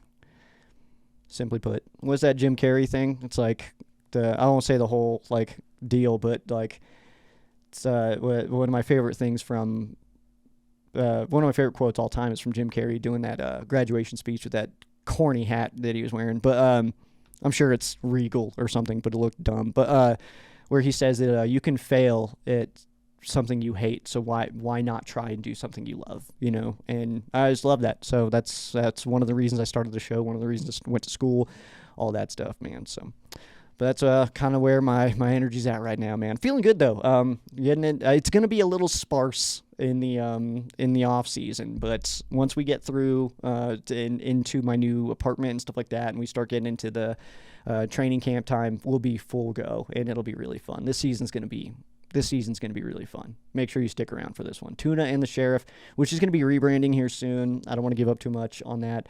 And then Ram Showcase Season 11. So we're in our Tavon Austin season. It's pretty crazy. All right, let's get into another short break here, and then I want to hear from you. I've reached out. I've had people reach out to me. I've got questions for Rams fans.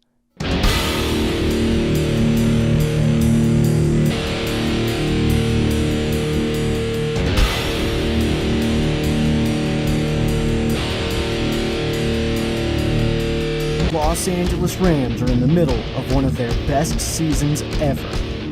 Fans everywhere are soaking in the excitement. Like JB Long said, you can flex the Rams out of primetime. You cannot flex the primetime out of the Rams. When you need the facts. The all-time series is tied 46, 46, and 2. There's only one place you need to go. I am Sheriff Joe Bags, your host, laying down the law for you guys. Rams Showcase on Sports War Radio. Let the battle begin. Over the years of doing Ram Showcase, I have met countless absolutely phenomenal people, and many that are not going to be featured here today, but some that I have known for now quite a while that I call genuinely close friends now, which is so cool that I've been able to meet so many great people through doing this show. And some of my favorite memories of that would be 2018 in Denver when the Rams played in Denver. Met so many great people that weekend. My friend Aaron came out. Jessica came out as well. Aaron's mom was here, which was super cool. And then Chris from LA came out. You've heard from him plenty of times on this show. The other Chris, which rest in peace, that he was one of the most genuine human beings I've ever encountered. That was really cool to meet him. I'm glad I was able to at some point. And then there's others as well. You know, John and Lisa came out. John is super responsible for like a lot of the stuff that you see on my wall. I'm not sure if there's anything in frame right now, but being in St. Louis, he was sending me towels and stuff like that for giveaways at games. And that's absolutely incredible. I've got Mark in LA that does that. And yeah, that blows my mind that there's anybody that thinks about me when they're out at the game. Crazy to me, absolutely awesome. And then my hardcore, you know, true friends now, like Edwin, Tuna, Rams House, Payo Time. I don't want to miss anybody, but I know I'm going to, so I apologize. But and then like Kyle, going back to the Fan Queso's origin story, stuff like that. Which the quickest version of that I'll give you right now is that Kyle used to ask me. I would just say, hey, it's time for fan questions. Drop your Rams-related questions or whatever. And then he would always ask me, what kind of cheese would X player be? And I'll try to find some. I'll try to fit some in if there's any right here. So that's what they were. If not, sorry about that. I couldn't find any. But he had the cheese questions, and I had a really fun time with those. And then, unfortunately, Kyle did pass away as well. So that was, as one of my most hardcore initial listeners, and due to the question that he would ask, that segment became Fan Quesos. So that is something that kind of honors Kyle. And then, I was shaking stuff up around in my studio, obviously. Oh, it's actually right here. So I used to do the giveaways for Ram Showcase on my pregame, and this one actually was to Kyle. And I've got other addresses and stuff on here, so I don't want to shoot it out. But I would always give away cards and stuff. You can see there's cards in there, and I actually was ready to send it out, and that's when I got the news. So I kept that. I do not remember what cards are in there. I have no idea what is in that. But because Kyle asked that and he was the winner, I just got those sitting there. I'm never going to open that. That's just a piece that I'm going to keep. Just as I don't know. I feel like if that gets opened, you know, that's a chapter ending. So I feel like that as long as that's closed, he can still have it. You know what I mean? I don't know if that makes any sense. So either way, like I said, I've met so many great Rams fans and people through doing this. So I did want to get a bit of an interaction here. So I've asked a few questions. I'll answer them myself as well.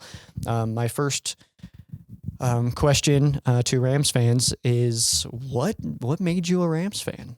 I became a Rams fan definitely in the Greatest Show on Turf era. It was 1999. Kurt Warner was going from groceries to, touchdowns. You had Marshall Faulk, Torrey Holt, Isaac Bruce, Ricky Pro, Orlando Pace, like that whole crew, DeMarco Farr, Mike Jones. And that was just an easy team to fall in love with. But the cool thing about that team is you could watch that team on a Sunday, and then you could boot up your PlayStation 1 and play Madden on it, and you could be that team, right? They were Madden come to life, right? Like they were essentially the NFL equivalent of a theme park. So that's easy. 100% Marshall Faulk. Way back in the day when we traded for him, and I remember being 9 years old, obsessed with him. And I started playing Madden, which really kicked my Rams fandom into gear. And obsessed with Falk, and then, the Greatest Show on Turf. And I slowly started watching games, and it avalanched into becoming my whole personality and my whole life. So, yeah, that's what got me started. What made me a Rams fan? Well, the biggest thing that made me a Rams fan was the fact that my parents were Rams fans. Not only were they fans, they were season ticket holders in the 1970s and into the 80s. So I was at a lot of games, a lot of tailgating, and just a lot of great memories with my parents, and that has stuck around with me well into my 50s. My dad, in 1968, he was watching Rams and drinking beer and sat down and watched Roman Gabriel and got hooked. So I've been a Rams fan since. Yeah, so that's why I'm hooked, and that's why my truck has Rams 1968 on it. So yeah, that's the thing. So I've been hooked ever since. So since I was 5 years old. And I'm almost 63, so that's quite a while. I was born in the St. Louis, Missouri area, and a lot of friends and family in that area. And I had a ton of Rams clothing growing up, whether it be Kurt Warner jerseys or St. Louis Rams gear. I was just dressed in that, and my family was a very football-watching family. And I grew to love the game, loved the game of football, just loved learning the intricacies of it, even as a kid. And the Rams were all I knew. That's all the clothing that I had. And so I kind of fell in love with them there, and the connection to St. Louis as well. And that's when I began watching the Rams. And honestly, for most of my childhood and even early teens, the Rams were like the laughing stock of the NFL. So they weren't a great team, but it's all I knew. And at the time, I was always like, the Rams can still win a Super Bowl. We can, maybe if we just string together wins. Like, I always put together these things in my head as a kid, like maybe we can go and do it. And I still remember, like, on Sundays, because obviously the Rams were a smaller market team in St. Louis, they didn't win a lot of games. They weren't really on made broadcast TV that much, but I would still go on NFL.com and watch the game logs every single week to see if the Rams could find a way to pull off a win. I still have a picture of when we beat the Browns, and I was so proud about that. I still remember when we beat the Broncos and Peyton Manning in St. Louis, and I was proud about that. And so there's just something about that connection with St. Louis, about my family watching football all the time, growing up around the sport, having all the Rams gear, and I just stuck with them. I hate the 49ers. I hate the color. I hate the fan base. I hate that all my family was 49ers fans. And so I figured, what's the best way to get back at them, and what better way to play them twice a year and to have your players sack their quarterback and watch your family all pissed off the rest of the season because your team won. So yeah, out of pettiness is why I became a Rams fan. So what made me a Rams fan was the fact that they moved back to LA.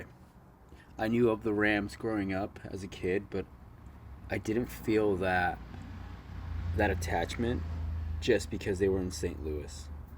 Obviously, I knew who Kurt Warner, Marshall Faulk, Isaac Bruce, all of them. I knew who all they were. But when they moved back to Los Angeles, I finally felt like I could root for a team because I feel so connected with the city of Los Angeles. I was born and raised there. And so I just completely dove head first, And seeing Todd Gurley to this day, the only player that I shed a tear when he left the team, just run his heart out on every single play, dude. Like, that just captivated me, and that just captured me and made me a diehard Rams fan. And I took this from you, I feel like, because the essence of, and you always say this, players come and go, the Rams are forever. And I truly, honestly believe that now. If this team were to move to anywhere else in the country, I would follow them, even beyond. If they go to the moon, the moon Rams, I would still be a fan. But I think the initial attachment came from when they moved back to Los Angeles. Johnny Hecker, Aaron Donald, Todd Gurley, like all those guys, and just seeing them play in the Coliseum, dude, that was freaking insane. And I think that's really what solidified and cemented my position as a Rams fan, because I have family members that are Niner fans, Raider fans, Cowboy fans, like, all the stereotypical freaking bandwagon bum fans, dude. Like, but nah, they know. Everybody knows. Rams fan till the day I die, and even after. What made me a Rams fan was Marshall Faulk. I was a big fan of running backs in my earlier watching days, such as LaDainian Tomlinson, Terrell Davis, Curtis Martin was one of my favorites as well. That era of running backs was just a big fan of, and Marshall Faulk came into the league, and I was like, oh, that's my guy. That's the one, man. He came over to the Rams, and it's kind of funny to think about that first Super Bowl win. I wouldn't even really consider myself a Rams fan at that time. I was just rooting for Marshall Faulk. And it's kind of funny to think about that, like, years later, it's like, dang, I feel like I can't even really claim that one, But yeah, Marshall Faulk. That was the reason I'm a Rams fan. My next question for you Rams fans is, what keeps you a Rams fan? Why stay? What keeps me with them is it's just fun, right? Like once you pick a team, it's fun to ride with them through the highs and lows and everything in between, right? I know you and I have joked, Joe, that we should have shirts that's like I survived the 2009 Rams, because they were hard to watch, but I still watched them all their games, and I think even like through like the Fisher era and the move back to LA and this resurgence with the McSnead era, it's been cool to journey with the team, right? And there's something cool about I've been able to see the Rams win and lose a Super Bowl as a little kid, but I've also seen them win and lose a Super Bowl as like a mature man, or well, as mature as we get. And so that's definitely one of the reasons I'll always be riding with this team. Oh man, that's tough. Football. So I'm a huge NFL fan in general. Like I don't just watch the Rams. I watch NFL games in general. But it's just the game of football, and then being loyal from the beginning. I don't believe in switching teams, so when we switch cities, that had no effect on me. We could play in Canada for all I care. It don't matter to me. I'm a Rams fan, man, till I die. So that's my number one team. I'm a root for them no matter what. But yeah, football is my favorite thing in the world, man. I love football, college ball all the way up, man. I it's my religion. What keeps me a Rams fan? I think the fact that we have an organization now that knows what they're doing and knows what we need to do or what they need to do. I know we say it all the time. We as fans think we're part of the team, but what they need to do, they know what to do to keep that team running on all cylinders, and that's what makes me a fan. Well, I'm a Rams fan because I'm in love with the Rams. I couldn't stop when they went to St. Louis. I still followed them because I love the Rams. I couldn't do any other team. Yeah, that's my favorite sports, football, and Rams my favorite team. So I kept following them, and and they keep getting better this year. Hopefully they'll go. So yeah, I'm basically in love with them. When they went to St. Louis, I felt like I lost a family member, and I was depressed. But kept following them, and they came back to LA, which was awesome for me. So, and now I'm a season ticket holder, so I go all the time, and what could be better than that? I honestly just don't see a reason to give it up. I feel like it'd be lame just to be able to give it up, especially if the Rams go into a dark era again and be like, well, I guess I'm finding a new team. Like, no, the Rams have been my team even when they've been bad. And honestly, my fandom isn't attached to results. It's just about following the storyline of the Rams. And there's a lot of fun stuff I've been able to see, but there's also been a lot of poor and bad teams that I've been able to see. But honestly, I just stick with the Rams because they're my team. They've been my team for life. I don't think it's ever really attached to wins and losses. While it's a lot more fun when they're winning in this era of Sean McVay and Les Snead has been awesome, it's not really attached to how the team does and their success. As long as the Rams exist, I'm going to be rooting them on. And I just love watching the storylines play out. I love seeing the different players that come in and out of the Rams organization and just watching the storybook unfold of the Rams as a whole. And I'm just going to continue to do that because they're my team. They're my squad. Matthew Stafford, don't ever leave. Don't ever retire. My body is yours. My soul is yours. No. It's the culture. It's the vibes. It's Los Angeles. It's California, man. I'm a California boy through and through, and just blue and yellow just feels like California, the best way to represent it. And I think there's something special about, loving a football team that represents your state, your home state, and been really, really blessed that it's kind of a golden era right now. So good football, good vibes, and the best state in the country. What keeps me a Ram fan is honestly just the anticipation of what comes next. Whether we kick ass or whether we bottom out, dude, I'm here for all of it. And I love every single minute of it because it's so special, because I know that we will never see this again, right? Every single game is different. Every single snap is different. Every time Matthew Stafford touches the ball and makes an incredible play to Puka Nacua or Devontae Adams or Konate Monkfield, Xavier Smith, Jordan Whittington, we know there's only so many times we're going to see this greatness, and we need to appreciate it as fans. Les Snead, Sean McVay, we are so blessed and so lucky to have these guys in our building and this culture that they've built there. Because seeing all other NFL creators that I watch sometimes, they don't have that. And I think sometimes people take a good organization for granted because a lot of teams don't have that. And so I think that's what keeps me invested in this team is just the the thought of like, oh my God, what are we gonna do next? Are we gonna trade for this crazy player? Are we gonna draft? Or are we gonna say F them picks? Like, and it's so awesome knowing that we have a front office, a coaching staff, and a general manager that isn't afraid to do those types of moves. And even I'll go to Stan Kroenke, our owner, like, is not afraid to, use his financial background to be able to fund what we want to do and to put out a good product for the fans. Like, I think that's amazing. And then not only that, our fan base, dude. Like, I honestly believe we have the very best fan base in the world, and the community that we've built, that you've built, that we're all Rams fan. And it's crazy to me sometimes I think about it.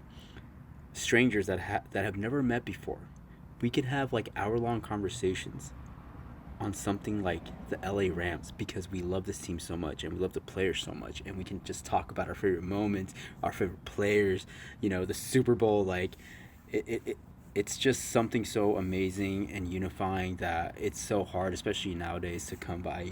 Like, we're in a country that feels so divided sometimes, like, that we can just go to our team and we're all brothers and sisters at the end of the day.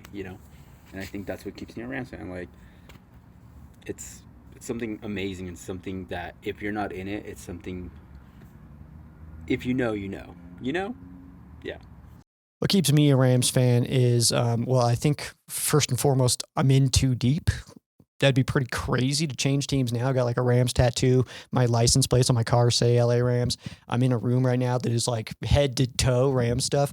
I think that'd be a weird switch. Probably just out of convenience, mainly, is one reason that I could never switch. But two, I think that the attitude of this team, the culture that this team brings, I absolutely love it. The willingness to adapt and stay in front of trends and stuff and set trends. I think it's absolutely awesome, and quite a difference from, if you look 12, 13 years ago in this team. Very, very different now. So what keeps me a Rams fan is the fact that this team, it just feels so family oriented, very supportive and innovative, fun, flashy, exciting. What else, man? There's too many. It's too many things. This one's maybe a little bit for my ego, but I need to know, what is your favorite part of Rams Showcase? As for my favorite Rams Showcase memory, it's absolutely the fan quesos. I've asked you some pretty ridiculous questions over the years, Joe, and you take them all no matter how serious or quirky they are. Thank you for that. But I'm going to go back, bring up this clip here. 4 years ago, this is like after the Goff and Stafford trade, and you were given some great advice here, and just I thought this would be a fun one to relive. Kneecaps and stuff. Maybe that's exactly what Jared needs to become a better quarterback. And if that's the case, then hey, I'm rooting for the kid. I am. I'm telling you guys that every week. I think that I'm rooting for the kid to succeed. I don't think that he's there yet, but is that a situation that he can get better in? Absolutely. I mean, some people thrive in different situations. I know some people thrive with like, hey, bud, you can do it. Go get them. Like, some people need that, and some people need the get off your ass, go do this. Some people need that. That's how I work. I need that. You know what I mean? Like, when I'm being coached or whatever. Like, that's what I respond to. I don't need the hey, you do whatever you put your mind to, because I think that's lame. And I immediately I'm like, yeah, like, it's not motivating to me. Oh, Joe, I love it. I love it so much. All right. I'm going to cheat here a little bit. My favorite thing about Rams Showcase is that it's just usually a discussion. It's never trashing the Rams, but it's never also bad if you have a opinion that is negative of the Rams. I love the discussions. My favorite moment is when Carl became into existence in your life, and everybody for a few episodes didn't care that you existed, and they just wanted to talk to Carl. and you were just a bystander there. That's my favorite moment. But as far as Rams Showcase, it's the discussions and the live streams, favorite part, bar none. I think the thing that I like the most about Ram Showcase is that Joe doesn't make it about him. Okay? So many podcasts and things that are out there in the interwebs and what have you are about just a guy talking to talk. I like the fact that Joe brings us fans into it. He asks us to provide him questions to answer every week. Fan quesos are the best. So keep up the good work, Joe, and here's to 10 more years. Just being able to talk to you live and stuff, it's pretty fun to BS and just have a good time with you. So it's fun, and especially when you're driving to your locations and just talking. He's texting with you and stuff. So that's the most fun I've had with the showcase. So yeah, just being able to go back and forth and BS and have a good time and get information from you and stuff, and your knowledge stuff is what I enjoy about the show. To me, there's honestly too many to pick, and that sounds cliche, but it's true. You've given me so much joy through your show. But honestly, if I had to pick one, it's just the fan quesos. I love the fan quesos because it feels like me as a fan and as somebody who consumes the show gets to be able to kind of be a part of that creation process of your show, and I can tailor the questions from anything like, should the Rams re-sign Tutu Atwell, to something like, what would it be like sharing a room with Robert Woods, or what would it be like working with Greg Gaines? And I know that you're going to put your all into the answer, no matter if it's a really weird question or if it's a very serious logistical question, you're going to answer it. And I love to see the creativity that you come up with. I still love that Dippin' Dotson's answer as far as what would Kevin Dotson be as a candy. I just love to see the way your brain works with those questions, and it's so cool to be a part of the show in that fan queso segment. And I'm glad that it still has stuck around because it genuinely sets your show apart, and it brings me and other Rams fans to be able to kind of tailor the show into whatever direction. And I just know that you're going to give your best answers. Favorite thing. I don't have a moment. I don't have a particular, part of the show I like. Joe is okay. He's fine. But that guy, when you get to meet somebody who loves football as much as you do, to the point where like, hey, I want to incorporate this into my life more than just watch the game. I want to feel it. I want to be a part of it. Sheriff Joe Bags helped me fall back in love with this dream that I've been chasing for myself in podcasting and journalism for football. And to the point where this guy doesn't even realize it, his podcast is what I listen to before games to make sure I'm not missing anything. There's been once or twice this past season where I've fallen asleep listening to Sheriff Joe Bags in my ear, giving me all the little nooks and crannies about the Rams matchup that week. The guy loves football, and that's why he's my co-host, and it's why he's one of my best friends now. And I hope Sheriff Joe Bags stays in front of a camera and talks about football for the rest of his life against his will. So I have two favorite moments from Ram Showcase. My first one is when I first discovered or found your channel.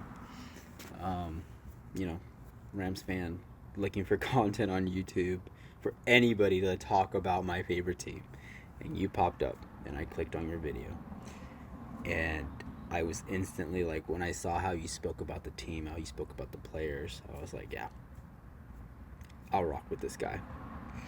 And just ever since then, like, I started, commenting, and then you noticed that, and then, I went on some lives with you, and that's been an awesome thing. So that's one of my favorite memories, just starting and finding your channel. The other part is a little more personal, and I'll share this because you're an awesome dude and I appreciate you. You, and I don't know if I've told you this, but you really helped me during a really hard time in my life. I was going through divorce, and you actually reached out and checked up on me a couple times, and during that time it was so hard in my life, but you kept putting out content, putting out Ram Showcase, and you will never know how much that helped me personally, because no matter how dark my life was at the time, I could always count on Thursdays, Wednesdays, whenever you'd put out a new Ram Showcase, or pregame for the show, or pregame before the game, I would always smile, I'd always comment, fan quesos, dude. Don't ever stop doing fan quesos. Rest in peace to your late friend that, got you to do quesos. If anybody doesn't know, fan queso stems from Sheriff Joe and his late friend, one of the first. So rest in peace. But thank you for providing me with an escape in a very dark time in my life, dude. And yeah, but that was probably my two favorite memories. When I first found your channel, that you had the same energy as me as far as like talking about our team, and then just helping me go through my dark time in my life. That was my two favorite Ram Showcase memories. And I look forward to many, many more, dude. I look forward to like finally meeting you at a freaking tailgate in SoFi, bro. Like high-fiving, beers and all, dude. Can't wait. Personally, my favorite part of Ram Showcase is the relationships that I've been able to build. The people that I've been able to meet through doing this, the people that I've been able to do shows with, the friendships I've been able to gain. Hearing from Edwin, I mean, so I don't even know. I can't even put into words to you, man, like how much hearing that means to me, like truly. And all the kind words that everybody said. I mean, it's unbelievable. But my favorite part of Ram Showcase is the people that I've met through doing this, and the fact that I have just an outlet to get these Rams thoughts out of my head. I started this show because I didn't know any Rams fans. I didn't know who to talk to about stuff. All my other friends were Broncos fans and stuff like that, and it's like they didn't care about the Rams and what we were doing. So it's like, let me get this out somehow, and that's when I started writing and stuff. And the people I've been able to meet, it's like Brett. He's the as far as my Rams friends, the oldest one that I can think of. That's so cool, man. But yeah, the people that I've been able to meet, you can't beat it. So to everybody that's even clicked on a video one time and is left and you'll never see this, I still appreciate the heck out of you. You'll have no idea how much you guys mean to me. All right, man. So for all you that are loyal Ram Showcase watchers, or even if you're new here, I really think you guys should take the time to appreciate and support what's going on, because we don't get a lot of Rams pages that are interactive and let's not clickbait. That's the word I should have used. They're not clickbait, and I enjoy it. That's the best part about Ram Showcase. So if you guys support it. Click like, show Joe you're there. Be part of the community, because we need it to grow. We don't have pages like this. We don't need no more turf show times. So yeah, guys, be interactive. Let's get this page bigger than it is and deserves to be. Just want to congratulate you once again, Sheriff Joe Bags. Again, you brought me so much joy. You've taught me a lot through this space, and I cannot wait to continue consuming Ram Showcase content. Congrats on the 10 years. Celebrate it, enjoy it, because you earn it. You deserve it, man. Have a good one, Sheriff Joe Bags. As always, horns up and God bless. Happy anniversary, Joe. Appreciate you and the quesos and everything that Rams Showcase is for the Rams fandom. Keep on, creating. Excited for 10 more years of Rams Showcase. You heard all the testimony. Why are you not subscribing? How come you're not a member? How come you're not giving Sheriff Joe Bags every single dollar of your paycheck so he can stay on YouTube forever? I don't understand why we're having to do this. You should all be subscribing already. The fact his count is not at 1 million members yet, shame on you. You need to be voting for him. Write him in for Congress, for president. Sheriff Joe Bags, love you forever.